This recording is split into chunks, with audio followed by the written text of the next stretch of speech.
আমি দু তিনটি কথা সংক্ষেপে আপনাদেরকে বলতে চাই। প্রথম কথা হচ্ছে, যে কোনো আন্তর্জাতিক আইনে ভারত বাংলাদেশের বিরুদ্ধে ইতিমধ্যে যুদ্ধ ঘোষণা করেছে। কারণ হচ্ছে, আন্তর্জাতিক আইনে বলে আপনি যখন আপনার দেশে সন্ত্রাসীদের আশ্রয় দিয়ে তাদের মাধ্যমে অন্য কোন দেশের অভ্যন্তরে বিশৃঙ্খলা এবং সন্ত্রাসী কর্মকাণ্ড করবেন, তার অর্থ হচ্ছে আপনি সেই দেশের বিরুদ্ধে যুদ্ধ ঘোষণা করেছেন। কাজেই আমি সরকারের প্রতি আহ্বান জানাচ্ছি, আপনারা অনতিবিলম্বে জাতিসংঘে ভারতের বিরুদ্ধে নালিশ উত্থাপন করুন। ভারত বাংলাদেশের বিরুদ্ধে অঘোষিত যুদ্ধ ঘোষণা করেছে এবং এর বিরুদ্ধে জাতিসংঘের সাধারণ পরিষদ এবং সিকিউরিটি কাউন্সিলে আমাদের অনতিবিলম্বে যেতে হবে। 2 নম্বর, রাজনৈতিক দলগুলোর উদ্দেশ্যে আমি বলতে চাই, অনেক রাজনৈতিক নেতা বলে থাকেন যে ভারতের সাথে বন্ধুত্ব করা ছাড়া নাকি ক্ষমতায় যাওয়া যায় না, কিংবা ক্ষমতায় গেলেও টিকে থাকা যায় না। ভারতের সাথে বন্ধুত্ব করে যদি ক্ষমতায় টিকে থাকা যেত, তাহলে শেখ হাসিনাকে পালিয়ে ভারতে আশ্রয় নিতে হতো না। কাজেই আমি ওই সমস্ত রাজনীতিবিদদের বলে দিতে চাই, এই ওসমান হাদির বাংলাদেশে ভারতের দলালি করে কোন রাজনৈতিক দল ক্ষমতায় যেতেও পারবে না, ক্ষমতায় টিকে থাকতেও পারবে না। 3 নম্বর, আমি ভারত সরকারের প্রতি আহ্বান জানাচ্ছি, আগামী 25শে ডিসেম্বরের মধ্যে আপনারা খুনি মৃত্যুদণ্ডপ্রাপ্ত শেখ হাসিনা এবং আসাদুজ্জামান খান কামাল এবং হাদির হত্যাকারী, হাদির উপরে আততায়ী যারা ছিল, তারা যদি ভারতে আশ্রয় নিয়ে থাকে, তাদেরকে 25শে ডিসেম্বরের মধ্যে আপনারা হস্তান্তর করুন, প্রত্যর্পণ করুন।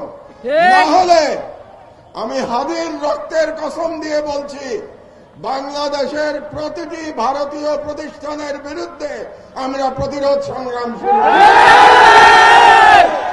আমি সরকারের প্রতি আহ্বান জানাচ্ছি, 25 তারিখের মধ্যে যদি এই খুনিদের পাঠিয়ে দেওয়া না হয় বাংলাদেশে, তাহলে বাংলাদেশে কর্মরত প্রতিটি ভারতীয়ের ওয়ার্ক পারমিট বাতিল করতে হবে। আর আমি জনগণের উদ্দেশ্যে বলতে চাই, এই অথর্ব স্বরাষ্ট্র মন্ত্রণালয় দিয়ে আমাদের নিরাপত্তা পাওয়া যাবে না, তাদের আশা আমাদের ছেড়ে দিতে হবে। কাজেই জনগণের প্রতি আমি আহ্বান জানাচ্ছি, প্রতিটি ওয়ার্ডে আপনারা আইন শৃঙ্খলা কমিটি গঠন করুন। সমস্ত রাজনৈতিক দল মিলে একসাথে কমিটি গঠন করুন। তাদের দায়িত্ব হবে ফ্যাসিবাদী এবং ফাঁসিবাদী দোসরদের চিহ্নিত করে তাদেরকে আইনের হাতে সোপর্দ করা। এই দায়িত্ব জনগণকেই নিতে হবে। এই কটি কথাই আমি আজকে বলতে চাই। সন্ধ্যা হয়ে গেছে, আমাদের হাদি হয়তো এতক্ষণে সিঙ্গাপুরে পৌঁছে গেছে। আমি মহান আল্লাহ তাআলার কাছে করজোরে মিনতি জানাচ্ছি, ফরিয়াদ করছি, আমাদের হাদিকে আল্লাহ আমাদের মাঝে আপনার ফিরিয়ে দিন এবং হাদির সুস্থতা কামনা করে আমার বক্তব্য শেষ করছি। তবে আরেকটি কাজ বাকি আছে। ইনকিলাব মঞ্চের তরফ থেকে আমরা এখন একটি শপথ বাক্য পাঠ করব। আপনাদেরকে আমি বিনীত অনুরোধ জানাচ্ছি যে আপনারা হাত উঁচু করে এই শপথের সাথে একাত্মতা প্রকাশ করবেন। শপথনামা। বিসমিল্লাহির রহমানির রহিম। আমরা আজ এই সর্বদলীয় প্রতিরোধ সমাবেশ থেকে মহান সৃষ্টিকর্তার নামে শপথ করছি যে জুলাইয়ের গণ আকাঙ্ক্ষার পক্ষে, বাংলাদেশের স্বাধীনতা ও সার্বভৌমত্বের প্রশ্নে আমরা সকল দলমত নির্বিশেষে ঐক্যবদ্ধ থাকব। দেশের গণতন্ত্র, মানুষের অধিকার ও জাতীয় স্বার্থের বিরুদ্ধে যে কোনো দমনমূলক ফ্যাসিবাদী ও পরাধীনতামূলক রাজনীতির বিরুদ্ধে প্রতিরোধ গড়ে তুলব এবং ভারতীয় আধিপত্যের তাবেদার জনবিরোধী ও রাষ্ট্রের স্বার্থ বিরোধী শক্তি, গুম খুন ও গণহত্যাকারীদের দল, ভারতের মদস্পুষ্ট আওয়ামী লীগ,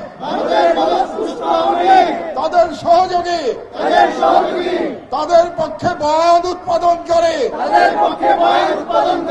কালচারাল ফ্যাসিস্ট কাউকে এই বাংলাদেশে অপরাজনীতি করতে দেব না এবং তাদেরকে রাজনীতিতে প্রাসঙ্গিক করতে আমরা কখনই সহযোগিতা করব না। আইনের শাসন, জনতার ক্ষমতা এবং একটি স্বাধীন সার্বভৌম বাংলাদেশের প্রশ্নে আমরা আপোষহীন থাকব। এই মর্মে আমরা আজ শপথ গ্রহণ করলাম। ইনকিলাব জিন্দাবাদ। আল্লাহ আপনাদের হেফাজত করুন।